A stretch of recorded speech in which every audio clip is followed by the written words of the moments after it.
네, 마감 임박 특집 취업 골든타임 바로 시작합니다. 오늘 함께 하실 분은요. 안컴의 안정영 대표님 함께합니다. 네, 어서 오세요. 네, 안녕하십니까. 안정영입니다. 네, 저희가 이제 매주 이렇게 요즘 함께 네네네. 알아보고 있는 회사들, 네. 물론 취준생들에게 굉장히 핫한 회사이긴 하지만 국민건강보험공단도 굉장히 인기가 많다고 들었거든요. 그렇죠. 어떤 곳일까요? 여기는 이제 공기업을 준비하신다라고 하는 분들한테 있어서 이들 원픽이 되는 그런 이야. 곳이라고 볼 수 있고요. 그 이유는 뭐 다양한 것들이 있겠지만 우리 이제 인문상경계 분들 위주로 채용이 진행되는 곳이라고 해서 아마 좀 그런 것 같고요. 또 많은 규모를 채용하고 있으니까 오늘 여러분들과 함께 하시면서 여러분들이 세우시는 전략에 도움 받으시면 좋을 것 같습니다. 네, 뭐 취준생들뿐 아니라 일반인들도요. 보험료 그렇죠. 네, 한 달에 그렇죠. 한 번씩 내야 되는 의무가 있기 때문에 네, 참 맞습니다. 익숙합니다. 어떤 일을 하는지 다들 아시겠지만 그래도 한번 짚어볼까요? 보통 우리 직장인들이 유리지갑이라고 하잖아요. 그래서 이제 여러분들이 나중에 직장 들어가시면 세금을 되게 많이 걱정하실 텐데 진짜 걱정할 건 바로 건보료입니다. 맞습니다. 건보료가 어마어마하게 무섭거든요. 아무튼 그러한 무시무시한 기관인 건보 어떤 곳인지 한번 CEO 메시지 이사장님의 인사말을 통해서 같이 한번 알아보도록 하겠습니다. 같이 한번 보실까요? 국민건강보험공단은 국민을 질병의 위험에서 보호해준다라는 거죠. 그러니까 우리가 어떤 질병이 걸렸을 때에 무엇인가 약을 먹어야 되겠죠. 치료받아야 되겠죠. 그런 거에 있어서의 비용을 어시스트 해준다. 그래서 이런 것들이 건강보험이라고 할 수 있고요. 두 번째가 뭐냐면 노후의 편안한 삶을 보장하는 두 번째 노인 장기 요양보험. 그래서 크게 두 가지. 여러분들도 나중에 건보로 내실 때 하나는 건강보험료고요. 하나는 노인 장기 요양보험료 두 가지를 납부합니다. 이것으로써 국민의 건강한 삶을 책임지고 있습니다. 라고 되어 있습니다. 이제 우리는 또 다른 변화를 준비하고 있다고 하는데요. 무엇이냐? 첫 번째, 치료적 비급여를 전면 급여화하는 보장성 강화 대책으로 가계를 안정적으로 보호하겠다. 미국에 살고 있는 제 친구가 가장 많이 부러워하는 게 병원비가 너무 싸니까. 맞아요. 네, 이런 거 있잖아요. 이게 이제 바로 그 내용이고요. 그에 따라서 누군가는 이 비용 부담을 좀 해줘야 되는데 건보가 이제 항상 좀 사람들한테 이슈가 되고 좀 약간 욕 아닌 뭐 그런 소리를 듣는 게 뭡니까? 세계적으로 합리적으로 요금을 좀 가져가라. 요 부분이죠. 그래서 보험료 부과체계 개편을 통해서 더욱더 공정하고 투명한 보험료 부과로 국민의 신뢰를 얻겠다. 그러니까 두 가지 목표를 잡아야 되는 거예요. 가급적이면은 모든 사람들한테 여기 나와 있는 대로 전면 급여화해서 사람들이 의료적인 혜택을 잘 받을 수 있게 해줘야 될 거고 누군가가 이 재원을 충당시켜줘야 되는데 그러려면은 여기서 얘기하는 것처럼 공정하고 투명하게 보험료를 부과하는 이 두 가지 과제를 안고 있고 여러분들이 들어가셔서 그런 역할을 하신다라고 봐주시면 좋을 것 같습니다. 네. 건강보험 같은 경우는 뭐 저희가 앞서 이야기를 했지만 네. 굉장히 좀 누구나 납부를 하고 있는 그렇죠. 친숙한 이름인데 네. 노인 장기 요양보험 이건 좀 어떤 내용일까요? 네, 이것도 저도 항상 건보료를 내면서 이건 도대체 뭘까라고 해서 궁금했는데 네. 이번 기회에 제가 한번 좀 찾아봤습니다. 네. 이거는 이제 가족에게만 지워진 노인 부양이라는 짐을 사회가 나눠서 품앗이 하겠다는 뜻으로 2008년 7월부터 시행된 제도라고 합니다. 그러니까 우리가 보통 4대 보험이라고 하면 건강보험, 그다음에 국민연금, 그다음에 고용보험, 산재보험이 있을 겁니다. 근데 이 노인 장기 요양보험이 바로 이제 제5의 사회보험으로 불리는 사회보장제도라고 하고요. 왜 그러냐면 대한민국이 고령화 사회잖아요. 그래서 고령화, 그다음에 노인성 질병 등의 사유로 인해서 노인 혼자서 일상생활을 수행하기 어려운 분들이 계시겠죠. 이런 분들한테 신체 활동이나 아니면 가사 활동을 지원해주는 그러한 장기 요양급여를 제공하는 사회보험 제도다라고 여러분들이 이해해 주시면 좋을 것 같고요. 이거는 특히나 여러분들이 지원하시는 요양직이라고 하는 직무랑 또 연관돼 있으니까 그쪽을 지원하시는 분들은 어떠한 내용인지 철저하게 파악하고 가시면 좋을 것 같습니다. 네, 그럼 본격적으로 채용 공고도 확인해 보겠습니다. 이번에 어떤 분야에서 또 얼마나 채용하는지 궁금한데요. 네, 이번 상반기에 보니까 총 460명을 채용을 하는데요. 일반 공개 경쟁이 390명, 그다음에 장애 제한 경쟁이 70명입니다. 그래서 뭐 둘 다 중요하긴 한데 일단 많이 뽑는 일반 공개 경쟁 위주로 먼저 좀 살펴보도록 하겠습니다.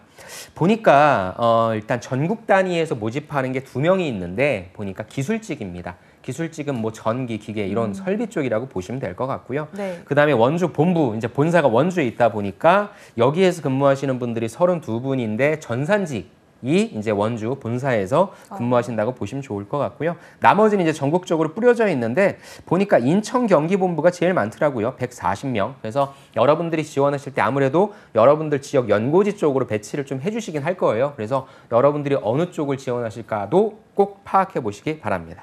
알겠습니다. 이 정도 채용 인원이면 기존의 채용과 비교했을 때 좀 많이 뽑는 편일까요, 올해는? 뭐 절대적인 숫자라고 본다라고 하면 많이 뽑는다라고 볼 수는 없습니다. 예. 근데 이제 뭐 상반기 때의 뭐 계획도 있고 하반기 때의 계획도 있으니까 이 부분은 저희가 연말이 되어서 한번 좀 산정해 보는 게 필요할 것 같고요. 아마 여러분들이 예상하신 그런 숫자는 될 테니까 그런 어떤 경쟁률 아니면 숫자라는 거에 너무 그렇게 연연하지 마시고 준비가 되셨을 테니까 지원해 보시기 바랍니다. 알겠습니다. 그럼 채용 직무별로 좀 필요한 자격 요건들 좀 체크해 보도록 하겠습니다. 행정직이 가장 채용 규모가 크더라고요. 여기부터 확인해 볼까요? 네, 사실 뭐 공공기관에 있어서 기원하는데 기술직 빼고는 다 지원할 수 있죠. 근데 이 행정직 같은 경우에는 이제 3가지 중에서 하나 이상이 해당하는 사람인데요. 첫 번째는 공단. 그 다음에 그러니까 건강보험공단이 되겠죠. 아니면 일산병원, 서울요양원, 우리 공단 고객센터 중에 한 기관에서 730일 이상 근무한 분들, 그러니까 뭐 계약직이라든지 뭐 이런 분들, 그런 분들 계실 거예요. 그래서 그런 분들 지원하실 수 있다.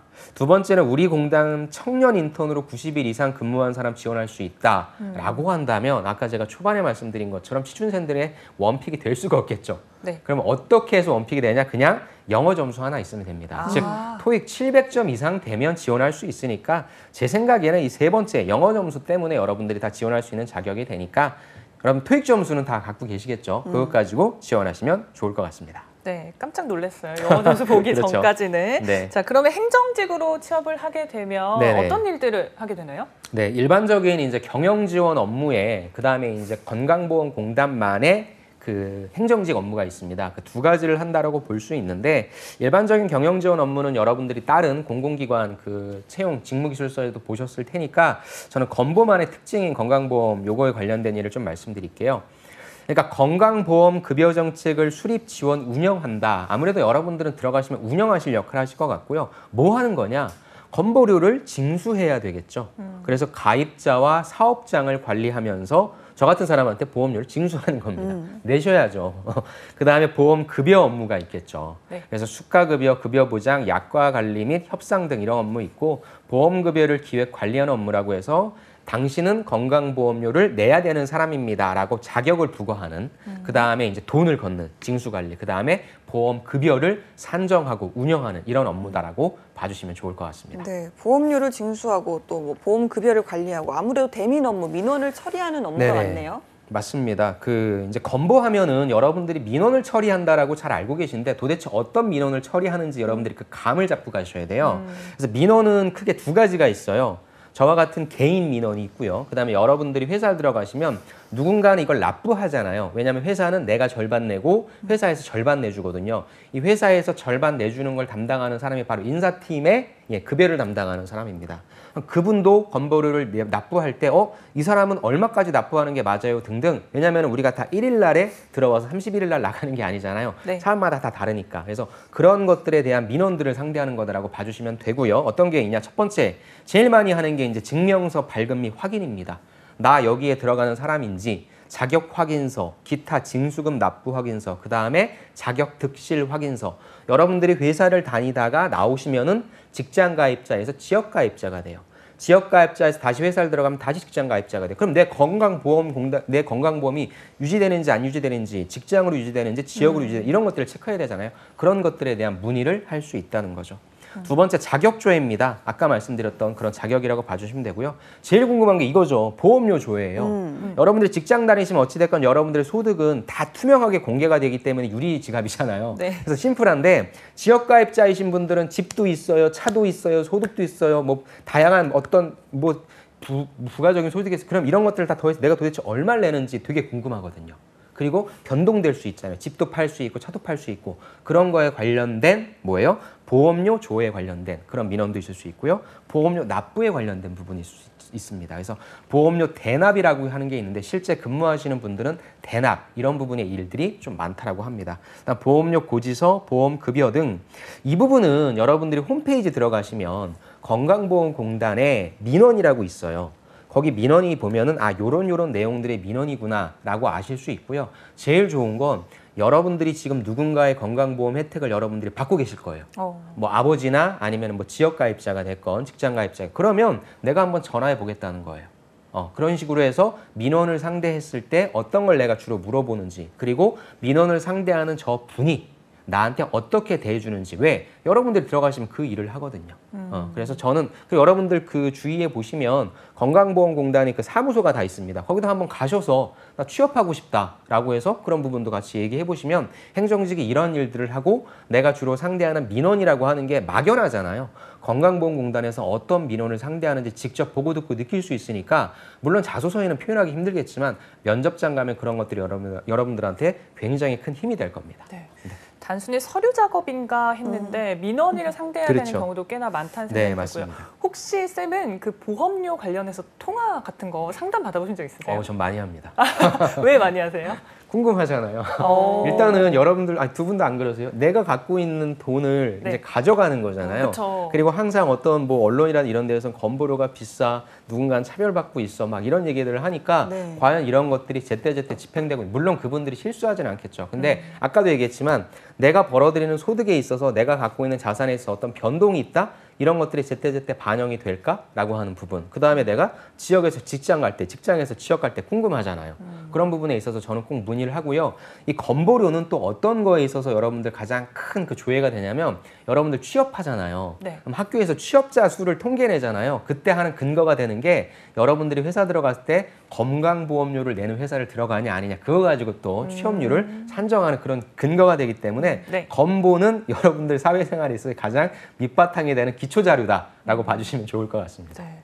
때로는 조금 다루기 힘든 민원인도 있을 것 그렇죠. 같아서요. 이게 단순히 친절한 것만 영향은 아닐 것 맞습니다. 같아요. 어떤 필요한 영향이 있을까요? 이거는 이제 제가 건강보험공단에 워낙에 좀 많이 뽑다 보니까 많은 친구들이 합격을 해서 많이 들어보는데, 사실 우리가 생각하는 악성 민원은 그렇게 많지는 않다고 합니다. 다행이네요. 예. 네. 그리고 요즘엔 다 보험료 납부라든지 이런 것들을 이렇게 전자라든지 뭐 우리가 뭐 테크라든지 이런 걸 통해서 하다 보니까 그런 경우는 간혹가다 있다고 합니다. 여기서 제일 중요한 건 뭐냐면 원칙이 돼야 될 것 같아요. 그렇지 않습니까? 그리고 나를 아무리 화나게 하고 뭐 한다 하더라도 서비스 정신 잃지 않는 거, 이런 것들이 좀 중요할 것 같아서 첫 번째는 고객 서비스 지향이라고 하는 부분 말씀드리고 싶고요. 두 번째는 내가 막 신나게 아주 멋지게 얘기했는데 저분이 맞네요, 제가 내야 되겠네요 라고 오케이 해주시는 분도 계시겠지만, 난 무슨 말인지 전혀 이해를 못하겠다, 조금 더 쉽게 얘기를 해줘라 라고 얘기할 수 있죠. 뭐예요? 원활한 의사소통, 이런 태도들 좀 필요할 것 같고요. 그 다음에 논리적이고 객관적이고 분석적인 태도. 그 다음에 건보는 아까도 말씀드리겠지만 내가 얼마를 받고 자산이 얼마인지에 대한 내 개인정보가 다 있어요.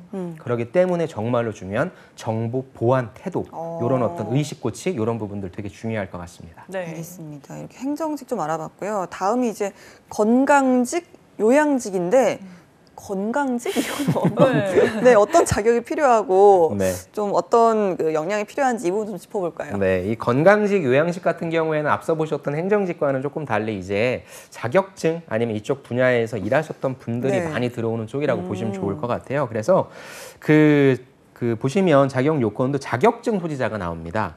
간호사, 방사선사, 임상병리사, 영양사, 건강운동관리사, 보건교육사는 이제 건강직. 그래서 사람들이 건강해야 질병에 안 걸리잖아요. 네. 그래야 비용을 세이브할 수 있잖아요. 되게 중요한 거죠. 두 번째 요양직입니다. 아까 말씀드렸던 장기 그 요양보험, 그거랑 보시면 돼요. 간호사, 물리치료사, 작업치료사, 사회복지사라고 하는 자격증을 갖고 계신 분들, 아니면 이쪽 필드에서 일하셨던 분들이 지원하시니까 내가 아무것도 없는 상태에서 건보를 들어갈 거야 라고 한다면 당연히 행정직으로 지원하는 게 맞겠죠. 그래서 이 두 쪽은 좀 이분들만의 영역이라고 여러분들이 이해해 주시는 게 좋을 것 같습니다. 네. 근데 두 직군이 좀 비슷한 듯하면서 네, 다른 것 같아서요. 맞습니다. 건강직은 어떤 일을 하는 건가요? 네, 건강직 어떤 일 하는지 제가 3가지 정도 뽑아봤습니다. 네. 첫 번째는 건강관리죠. 그래서 여러분들, 저도 올해 날라왔는데 건강검진 받으십시오. 아까도 말씀드렸습니다. 건보료가 무조건적으로 지원해 주는 게 중요한 게 아니라 지원을 안 해주는 게 건보 입장에 제일 좋죠. 비용을 세이브할 수 있으니까. 그러니까 국민들의 건강을 챙겨야 돼요. 의무적으로 건강검진을 받게 되어 있습니다. 검진 기관도 선정하겠죠. 네. 이런 부분들처럼 건강검진, 검진기관 관리, 그다음에 건강에 관련된 상담 이런 부분들을 진행한다고 보시면 되고요. 그다음에 중요한 게 이제 지역사회 복지개발이라고 해서 공단이 있습니다. 그다음에 보건소가 있고요. 민간의료기관 등 뭐예요? 지역사회 협력체계를 구축해서 만성질환이죠. 고혈압, 당뇨병 환자 전체를 대상으로 교육해 주는 거예요. 이렇게 식생활하세요. 이렇게 건강하세요. 그다음에 만성질환자 빨리 발견해서 이분들에 대한 비용을 좀 세이브할 수 있고 이분들도 빨리 건강을 되찾을 수 있도록 이런 역할을 한다고 보시면 되고요. 그다음에 이제 건강운동관리라고 해서 아까도 말씀드렸지만 우리 국민들이 어떻게 하면 조금 더 건강한 삶을 영위할 수 있도록 연구하고 고민하는 역할이다라고 봐주시면 좋을 것 같습니다. 알겠습니다. 건강직 확실히 좀 전문 자격이 필요한 분야라서 맞습니다. 그런지 좀 그분들만의 리그가 될 것 같은데 네. 필요한 역량은 좀 어떤 게 있을까요? 일단은 건강관리 관련해서는 건강검진 관련 법 및 규정 등의 이해 능력이 좀 필요하고요. 그다음 병원 행정 관리 능력, 그다음에 의료 정보 관리 능력. 따라서 이 부분들은 뭐 문서 작업이 좀 많을 것 같아요. 그래서 문서 작성 기술, 컴퓨터 활용 기술 등이 좀 필요할 것 같고요. 건강 운동 관리라고 한다면 뭐 올바른 식생활 습관에 대한 지식, 왜냐하면 상담해 주면서 그런 것들을 계획 플랜 짜면서 갖고 있어야 되겠죠. 또 생애 주기에 따른 신체적, 사회적, 심리적 특성 이런 부분들에 대한 기본적인 지식들 이런 것도 필요할 것 같습니다. 네, 일반인들을 위한 건강 관리. 그러면 요양직은 또 어떻게 다른지 네. 직무 내용 살펴볼까요? 요양직 같은 경우에는 아까 제가 그 장기 요양보험 설명드리면서 그거 생각해 주시면 좋을 것 같고요. 여기에 이제 많이 들어가시는 분들이 이제 사회복지 하셨던 분들이 좀 많이 들어가세요. 자, 왜 그런지 한번 좀 보겠습니다. 네. 장기 요양입니다. 첫 번째 하는 일이. 고령이나 노인성 질병으로 혼자서 일상생활을 하기 어려운 분들한테 신체 활동 또는 뭐예요? 가사지원동의 장기 요양 급여를 주는 거예요. 즉 사회보험 제도를 지원하는 업무이다 보니까 이쪽에 관련된 이해나 지식이나 대상자 선정 이런 부분들이 좀 필요하겠죠. 두 번째는 지역사회 복지개발입니다. 장기 요양보험을 신청하는 분들이 있겠죠. 그중에 장기 요양보험을 다 주는 게 아니라 제외되는 분들이 있을 거예요. 그럼 이분들을 소외시킬 거냐? 아니겠죠. 어딘가에다가 연결을 시켜줘야 되겠죠. 이런 것처럼 지역사회 네트워크 연결을 지원하는 업무. 공공기관은 단 한 사람의 누락도, 사각지대도 없이 모든 사람들이 공평하게 그 혜택을 누려야 된다고 하는데 모든 사람한테 줄 수 있는 건 아니니까 소외받는 사람들을 어딘가로 연결시키는 역할도 한다라고 봐주시면 되고요.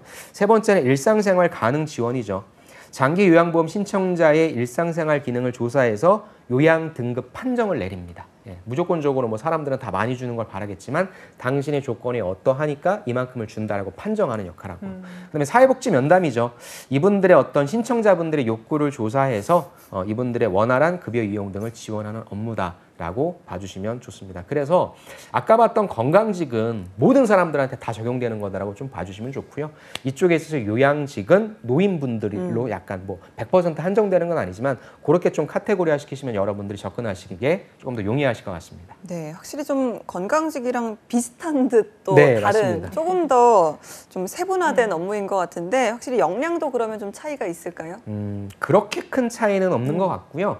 일단 장기 요양 같은 경우에는 이제 장기 요양 보험에 관련된 법 아니면 규정 등 이해 능력이 조금 필요할 것 같습니다. 그다음에 이제 보건행정관리, 그다음에 요양지원관리, 그다음에 이제 또 민원 대응 능력인데 여기 보면은 건보에는 이제 외국인 포함이 되어 있습니다. 근데 민원 대응이 이게 아까 우리 행정직에서 봤던 민원과는 조금 더 또 성격이 다른 민원이라고 할 수 있는 게 여러분들이 대응하시는 분들이 나이가 조금 많으신 분들이에요.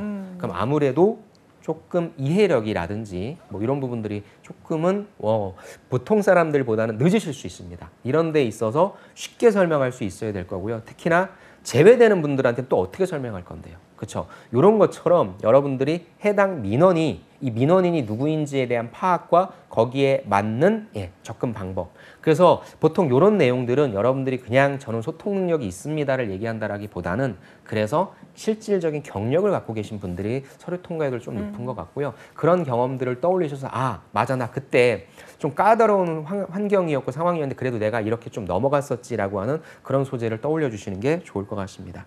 두 번째, 일상생활 가능 지원이라고 하는 것은 장기 요양 인정조사 기준 및 관련 관련 규정이라고 하는 게 있으니까 그런 것들 좀 알고 계시면 좋고요. 제일 많은 걸 것 같습니다. 사회복지 면담이라고 해서 장기 요양 인정조사 기준 및 관련 규정에 관련된 지식이다라고 봐주시면 좋을 것 같습니다. 네, 이렇게 건강 요양직까지 살펴봤습니다. 마지막으로 전산직과 기술직 채용도 알아볼 텐데 본부와 전국 단위로 뽑더라고요. 네, 맞습니다. 우선은 자격사항 좀 짚어주세요. 전산직은 굉장히 조금 뽑았죠. 전국 단위였는데. 네. 자, 봤을 때는 이제 아래 자격증, 죄송합니다. 제가 기술직이랑 헷갈렸네요. 네네, 기술직 전산직은 이제 원주, 본사에서 일하는 건데 32명이죠. 네. 그래서 정보처리기사, 정척이죠. 그 다음에 전자계산기 기사, 정보통신기사라고 해서 제가 이 자리에 나와서 많이 말씀드렸던 통상적인 IT 업무다라고 봐주시면 되고요. 건보 IT 얼마나 중요합니까? 다 IT로 조회하잖아요. 그래서 그러한 것들에 있어서의 운영이 좀 가능해지게 운영하고 지원하고 관리해주는 그런 역할이라고 봐주시면 될 것 같아서 IT 가시려고 했던 분들은 그냥 다 지원해 주시면 좋을 것 같습니다.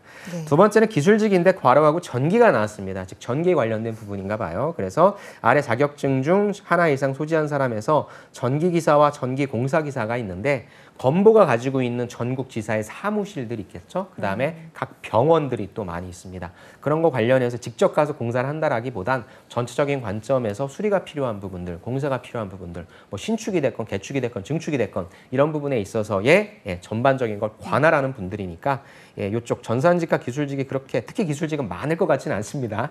하지만 내가 좀 들어가야 되겠다라고 하는 분들은 경쟁력이 그렇게 높을 것 같지는 않으니까 전략적으로 한번 지원해 보시는 거 필요할 것 같고요. 여기는 자격증 보유자이신 분들이 당연히 지원하시는 게 맞을 것 같습니다. 네. 2명이면 어쨌거나 경쟁률이 좀 치열하겠네요. 적은 분들이 좀 모이더라도 알겠습니다. 이렇게 좀 전산직, 기술직까지 저희가 알아봤고요. 이번에는 상반기 건강보험공단 채용 우대 사항들도 한번 짚어볼까요? 네, 우대 사항이 이제 두 가지가 있는데 첫 번째는 이전 지역 그 강원 인재인데요. 요거는 해당되는 분들이 좀 체크해 주시면 좋을 것 같고요. 모든 분들이 보실 게 이제 두 번째 우대 사항입니다. 첫 번째가 우리 공단 관련 경력자, 두 번째가 우리 공단 청년 인턴 경력자, 세 번째가 타 공공기관 청년 인턴 경력자라고 해서 또 실제 건보 같은 경우에는 서류 통과에 있어서 제일 중요한 게 관련된 이 공공기관, 특히나 이제 건보에서 여기 체험형 인턴을 많이 뽑거든요. 네. 그걸 들어가셨던 분들이 많이 들어가고 있는 건 사실입니다. 그래서 여기 나와 있는 것처럼 이 세 가지 우대 사항 중에 하나가 있다라고 한다면 여러분들이 조금 더 메리트를 얻으실 수 있을 것 같긴 합니다. 근데 우리 공단 관련 경력자, 우리 공단 청년 인턴 경력자보다는 타 공공기관 있죠. 이 부분이 그나마 이 세 개 중에는 많을 것 같으니까 무조건 쓰셔서 메리트는 가져가시는 게 좋을 것 같습니다. 네, 역시나 공공기업이나 또는 공기업의 인턴 경력은 네. 어디에서 좀 쳐주는 것 같네요. 그렇죠. 좋죠. 네, 맞습니다. 알겠습니다. 자, 이제 최종 합격까지 어떤 절차를 거치는지 채용 절차도 짚어볼까요? 네, 채용 절차는 뭐 늘 건강보험공단이 그랬던 것처럼 늘 똑같은 그러한 어떤 절차인데요. 공고 접수가 이제 15일간 있고요. 이제 조금 있으면 마감이죠. 첫 번째가 이제 서류 심사인데 서류 심사는 정량 평가와 정성 평가가 들어가 있고요. 필기 시험은 NCS 그다음에 이제 직무 능력 시험을 보죠. 즉 직업 기초 능력과 직무 시험을 보고요. 세 번째가 인성 검사인데 인성 검사는 평가에 들어가지는 않습니다. 이건 이제 면접용이고요. 온라인으로 보고요. 그다음에 이제 건보의 면접, 구술과 토론 면접이 있습니다. 그다음에 자격 증빙 같은 걸 확인하면서 일치 여부를 보고요. 그다음에 이제 수습 임용 최종 합격되는 일반적인 절차를 거치고 있고 제일 어려운 곳이 이제 2부에서 함께할 이 서류 쪽이다라고 봐주시면 좋을 것 같습니다. 네. 알겠습니다. 좀 짚어보겠습니다. 서류 심사 이게 좀 어떤 기준으로 평가가 되는지 그 몇 배수로 또 네. 뽑히는지 이 부분도 좀 궁금하거든요. 네, 서류 심사 한번 좀 같이 볼까요? 서류 심사는 이제 자격 사항이 있고 평가 항목이 있는데요. 자격 사항 같은 경우에는 다음과 같은 내용들을 보유한 분들이 있어야 돼요. 경력 기준, 공인 어학 성적, 면허 등 응시 자격 요건이 무조건 있어야만 합격을 할 수 있는 그 기반이 되는 거고요. 그다음에 이제 무엇을 가지고 평가하냐? 학교 교육, 직업 교육, 경력, 경험, 자격증, 자기소개서, 우대 사항입니다. 그래서 요걸 통해서 몇 배수를 뽑냐면 7배수를 뽑습니다. 그러니까 공공기관 중에서 자기소개서를 보는 그런 곳 중에서 이제 여러분들이 통과하기 제일 어렵다고 보는 곳이 바로 여기 건보인데요. 네. 일반이 7배수입니다. 7배수가 또 어떻게 보면 되게 많은 것 같지만 지원하는 모수 대비는 굉장히 적은 거거든요. 네. 그래서 이게 7배수고요. 장애 제한 경쟁 같은 경우에는 5배수이기 때문에 건보는 서류 전형이 제일 중요하다라고 말씀드리고 싶고, 여러분들이 근데 여기서 조금 오해하는 게 뭐냐면 자기소개서가 되게 절대적이다라고 보는데, 건보의 자기소개서는 여러분들의 역량을 솔직히 제대로 평가하기가 힘들어요. 500자밖에 되지 않기 때문에. 그래서 저는 자기소개서를 잘 작성하는 것도 중요한데, 많은 분들이 얘기해 주시는 것처럼 건보는 어찌됐건 관련된 경력과 경험을 가지고 있는 게 유리하다라고 해서 건보를 열심히 잘 쓰시는 것도 중요한데, 여기에 너무 목매서 썼다 고쳤다 썼다 고쳤다 썼다 고쳤다 한다라고 하는 거는 저는 그렇게 추천드리지 않고, 내가 쓸 수 있는 가장 연관된 소재 끌고 들어와서 집어넣으시고, 그 다음에 다양한 것들에 있어서 내가 어떤 전략을 펼쳐서 교육 무엇 쓸 것인가, 경험 무엇 쓸 것인가, 이런 부분도 여러분들이 전략을 잡으시는 게 중요할 것 같습니다.